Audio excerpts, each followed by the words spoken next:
Bismillahirrahmanirrahim. Assalamualaikum warahmatullahi wabarakatuh. Waalaikumsalam warahmatullahi wabarakatuh. Selamat pagi anak-anak. Pagi. Gimana kabarnya hari ini, sehat? Alhamdulillah luar biasa. Allahu Akbar. Sehat semuanya ya. Sebelum mulai pembelajaran, coba kalian lihat dulu di sekitar tempat duduk kalian atau kolong meja apakah ada sampah? Ada. Ya, kalau ada sampah silakan nanti sampahnya dibuang ke tempat sampah ya. Nah, sebelum mulai pembelajaran juga, maka kayaknya pimpin doa. Sebelum mengawali pembelajaran, hari ini kita berdoa dimulai. Berdoa dicukupkan. Ya. Siapa yang tidak hadir hari ini? Nuri sama Putri, Dua orang. ya Nuri kenapa? nggak tahu tanpa keterangan. Keterangan. Lalu selanjutnya Putri ya? Ya Sakit. sakit cacat katanya. Oh, sudah 2 kali tidak masuk kelas ibu. Sakit apa? Cacat. Cacat. Ada yang tahu cacat itu karena apa? Virus. Ya. Baik, kita lanjutkan materi hari ini. Kemarin ibu sudah membebaskan kalian untuk membaca mengenai virus. Ya. Sebelumnya ibu mau tanya dulu. Di sini ada yang pernah sakit cacat? Nggak ada. Sama sekali tidak ada. Tapi tahu? Tahu. Tahu cacar? Tahu. Tahu rasanya cacar gimana? Tahu. Coba sebutkan. Gatal, panas, pedih. Lalu harus dikarantina. karantina di rumah ya. Iya. Kalau misalnya sakit flu pernah? Pernah. Pernah sakit flu. Kira-kira nih kalau kalian sakit flu yang dirasa apa? Iya. Demam. Itu disebabkan oleh Virus. ya. Nah, sekarang nih yang sedang trendingnya di dunia, kita ini sedang mengalami adanya virus corona. Tahu nggak nama virusnya itu apa?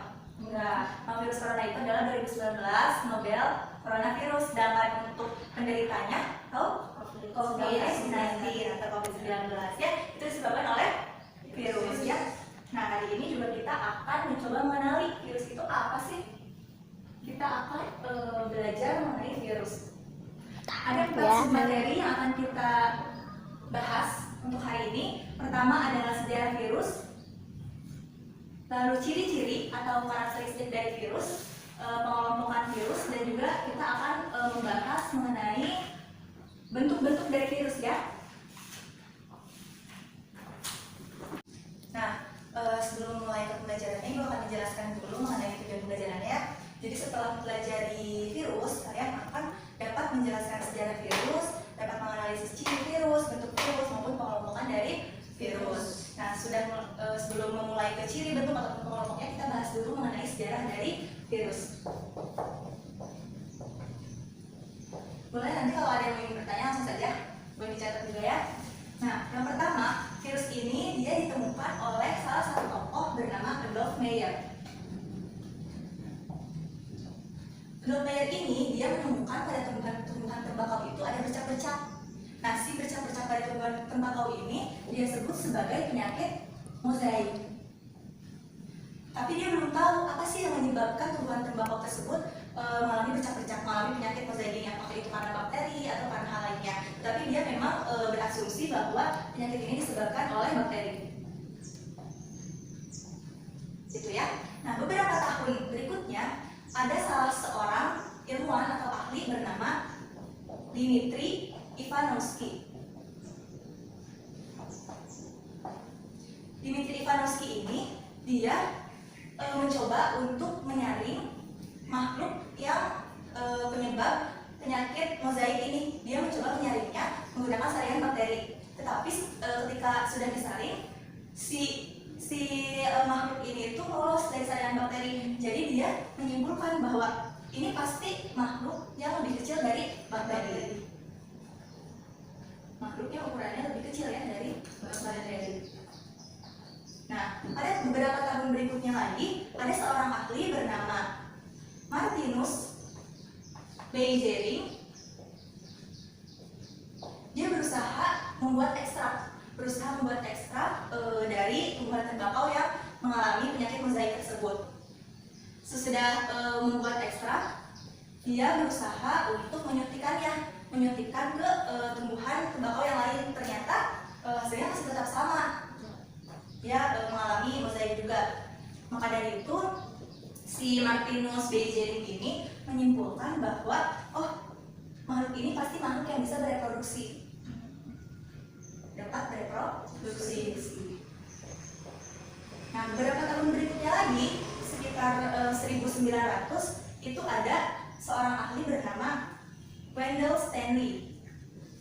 Si Wendell Stanley ini dia menemukan bahwa ternyata makhluk yang menyerang tumbuhan tembakau itu dapat dikristalkan, sehingga ternyata makhluk yang menyerangnya itu bukan bakteri tetapi bernama virus. Sampai sini paham ya? Paham. Nah, merasa kesulitan tidak untuk menghafal nama-nama tokoh? Tidak, merasa kesulitan. Karena aneh ya, kita namanya Luna, Lena, Indah. Gak ini ya, gak susah. Nah, ada nih kunci 3D-nya untuk memudahkan kalian. Ini kunci 3D untuk memudahkan kalian dalam mengingatnya. Kunci 3D-nya adalah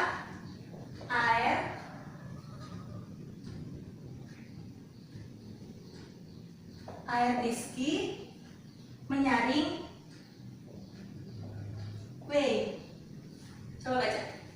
Air diski menyaring wave. Nah, air untuk Adolf Meyer, diski untuk Dmitri Ivanovsky, menyaring itu emang agak sedikit maksa ya untuk Martinus Beijeri, dan wave itu untuk Wendell Stanley. Coba diulangi Luna. Air diski menyaring wave. Ya. Air untuk apa ya? Adolf Meyer, Diski, Dmitri Ivanovsky, kalau menyaring untuk apa Lena? Martinus Beijeri, Dan yang W untuk Wendell Stanley. Wendell Stanley. Paham ya? Ya. Mengenai sejarah virus. Nah, ini sudah dicatat? Sudah, Bu. Ya. Selanjutnya kita akan membahas mengenai ciri dari virus atau karakteristik dari virus. Kalau ibu menulis virus, apa yang kalian ketahui tentang ciri-cirinya? Bentuknya kecil. Ke depan. Bentuknya bagi yang mau, dia mau? Pasal dulu. Boleh, tulis ya. Lena juga tulis.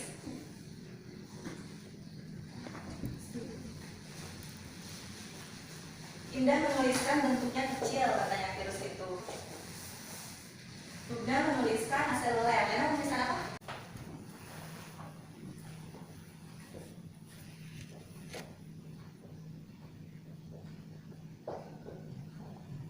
Punya materi genetik. Kita bahas satu persatu ya. Tadi Indah sudah menuliskan virus ini bentuknya kecil, betul? Betul. Virus ini ukurannya hanya 20 sampai 200 nm saja. Jadi bentuknya sangat kecil. Kita tidak bisa melihat virus secara kasat mata kan? Harus menggunakan alatnya, harus menggunakan mikroskop elektron. Nah, makanya kenapa kalau misalnya kita sedang berinteraksi dengan orang yang sedang sakit karena virus, misalnya penyakit flu, itu tiba-tiba malamnya kita suka kena flu juga nggak? Sedangkan hal tersebut dikarenakan virus, tapi kita tidak tahu kan kapan dia menyerangnya, kapan dia masuk ke dalam tubuh kitanya, itu kita tidak mengetahuinya. Lalu selanjutnya ini ada Luna ya. Luna menuliskan aseluler. Bisa dijelaskan aseluler itu apa Luna? Itu tanpa Seluler itu sel. Sel itu sel. Jadi virus ini dia tidak bisa dikatakan sebagai sel. Kenapa dia tidak bisa dikatakan sebagai sel? Yang pertama, dia tidak memiliki membran inti. Kalau dia tidak memiliki membran inti, maka dia tidak memiliki membran plasma. Lalu yang kedua, virus ini juga tidak memiliki inti sel atau biasa disebut dengan nukleus. Kita masih ingat ya. Nah, virus ini juga tidak memiliki cairan sel. Istilahnya apa kalau dalam biologi? Sitoplasma. Dan virus ini juga dia tidak memiliki organel sel. Jadi dia tidak memiliki mitokondria, tidak memiliki lisosom, tidak memiliki apa lagi? Retikulum endoplasma, ribosom dia tidak memiliki. Dia hanya memiliki materi genetik, betul kata Lena tadi. Materi genetiknya ini berupa asam nukleat. Asam nukleat itu kan ada dua, DNA dan RNA. Tetapi yang dimiliki oleh virus itu hanya satu. Dia memiliki DNA saja atau dia memiliki RNA saja. Jadi dia tidak memiliki keduanya. Paham ya? Nah, pada materi awal juga kita sudah membahas mengenai tingkat keberagaman makhluk hidup, di mana sesuatu bisa dikatakan sebagai makhluk hidup kalau dia punya materi genetik berupa asam nukleat, itu ada DNA ataupun RNA. Tapi di sini virus hanya memiliki DNA saja atau RNA saja. Tetapi virus ini dikatakan sebagai makhluk hidup atau tidak? Iya, karena dia punya DNA asam nukleatnya walaupun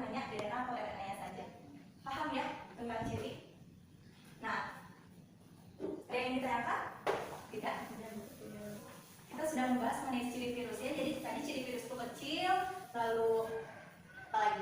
Seluler.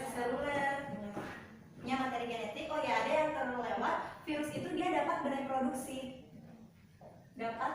Seperti yang tadi masih ingat di sejarah virus itu ada salah satu tokoh yang menyatakan bahwa virus dapat bereproduksi. Lalu virus juga ini merupakan salah satu makhluk yang labil. Siapa di sini yang suka labil? Aku. Makhluk yang labil. Kenapa dikatakan labil? Virus ini dapat dikatakan sebagai makhluk hidup, tetapi dapat juga dikatakan sebagai benda mati. Jadi dia labil ya? Kayak Indah ya?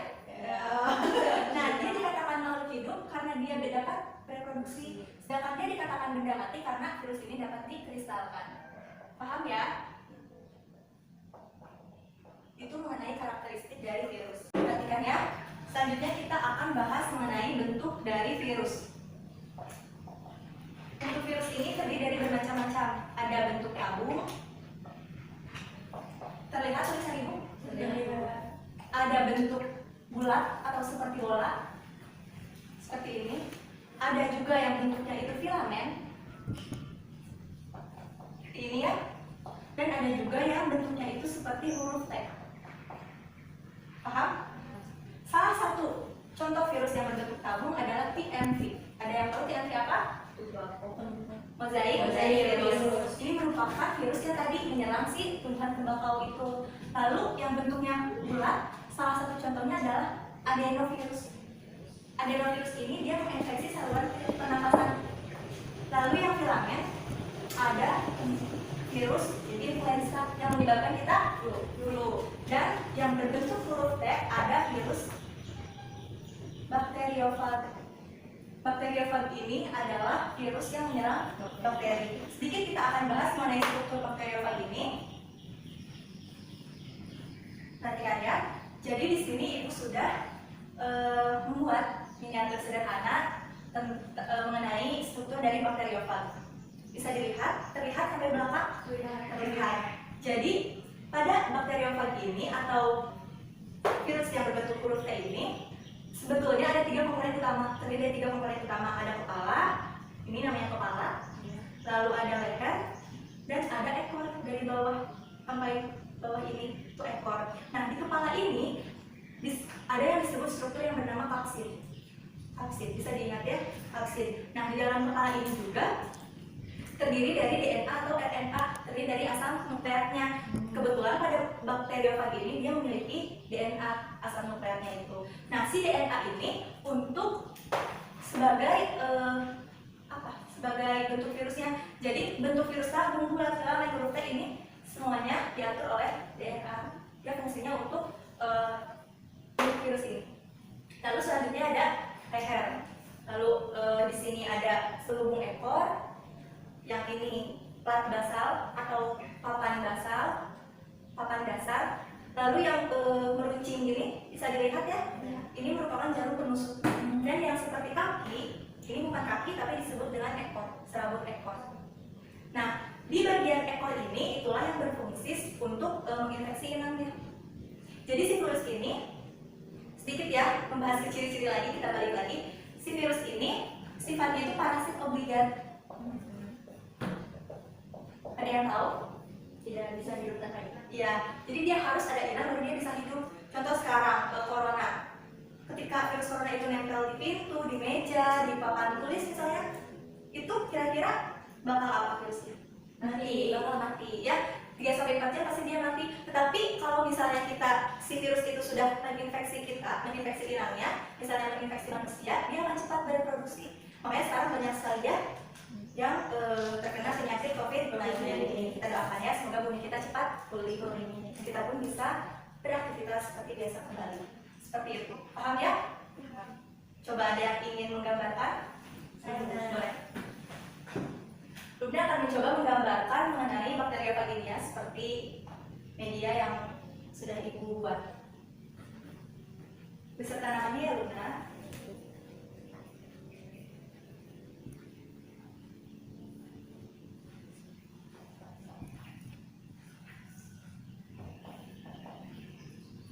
Jadi ini merupakan bentuk dari virus yang bentuknya itu huruf T. Salah satu contohnya adalah bakteriofag, virus yang menginfeksi menginfeksi bakteri. Ya, sudah. Tepuk tangan untuk Lubna. Masih Lubna, betul ya? Terdiri dari kepala, leher, dan juga ekor. Sama? Sama Sama ya? Sama aja dikit. Nah, satu lagi yang akan kita bahas mengenai pengelompokan virus. Ada yang sudah baca?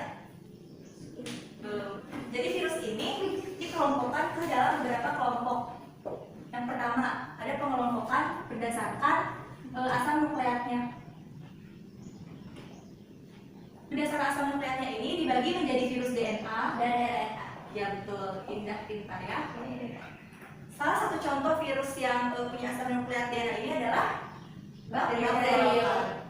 Nah, ini adalah DNA ya, asam nukleat. Nah, selanjutnya ada pengelompokan berdasarkan inangnya. Ini terdiri dari manusia, hewan betul, tumbuhan betul, apa lagi? Bakteri. Betul ya. Coba siapa yang bisa menyebutkan virus yang menyerang manusia contohnya apa?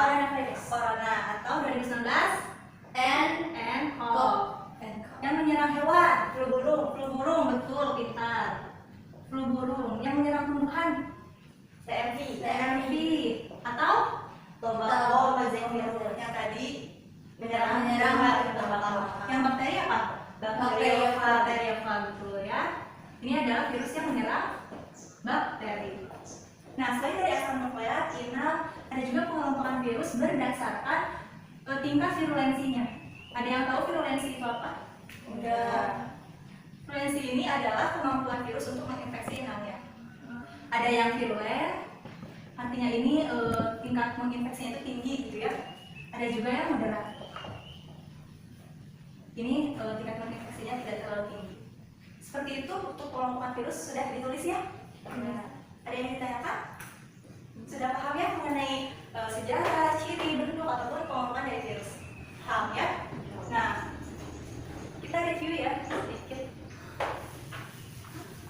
Siapa yang mau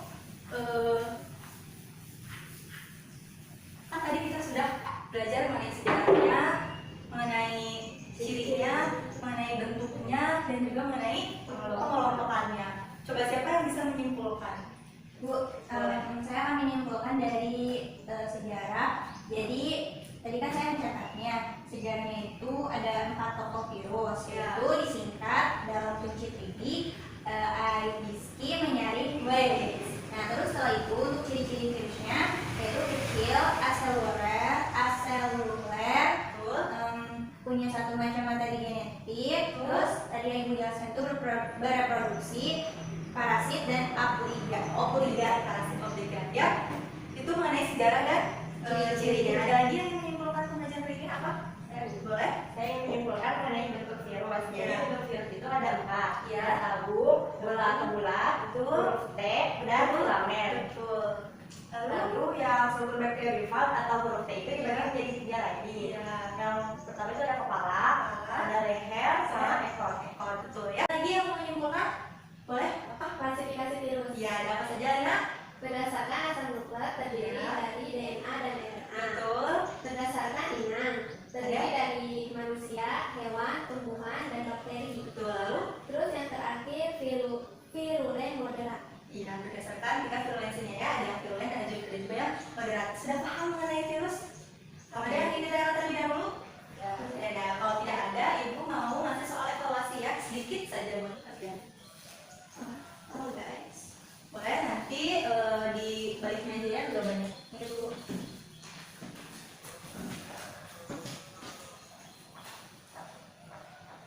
Sudah selesai? Sudah? Sekarang pembukaannya dulu.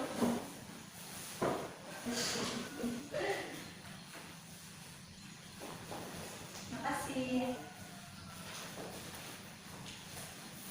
Nah, hari ini kan kita sudah belajar banyak hal ya mengenai virus, ada sejarahnya, lalu ada cirinya, bentuknya, dan juga ada pengelompokannya. Nah, untuk minggu depan kita akan belajar sama mengenai virus juga, tetapi dari segi reproduksinya. Cara virus bereplikasi itu atau bereproduksi itu seperti apa? Nanti kalian baca dulu ya di rumah mengenai reproduksi dari virus seperti itu. Nah, gak ada yang bicara? Gak ada. Kalau begitu, mungkin untuk hari ini disebutkan saja ya sampai di sini. Nanti kita Ibu tutup dengan. Assalamualaikum